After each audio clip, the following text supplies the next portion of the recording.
অনেকগুলো পেয়ে গেছি শাপলা ফুল ভিজে। ভালোবাসবো বাসবো রে বন্ধু তোমায় যতনে। ফাইনালি জলে নেমে তুলে নিয়েছি শাপলা ফুল অনেকগুলো পিঙ্ক কালারের, প্রচুর হয়েছে, প্রচুর শাপলা ফুল এখানে। চলে এসেছি দুই বন্ধু মিলে শাপলা ফুল তুলতে। আমার বন্ধু একসাথে কাজ করে আমার সাথে।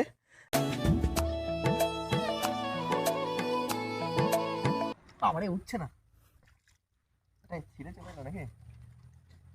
অনেকগুলো শাপলা ফুল পেয়ে গেছি, দেখতে পাচ্ছ খুব সুন্দর। তোমরা যদি তুলতে চাও চলে আসবে জঙ্গলের ভেতরে, ভালকি মাচান। আরে পুরো ভিজে গেলাম আমি।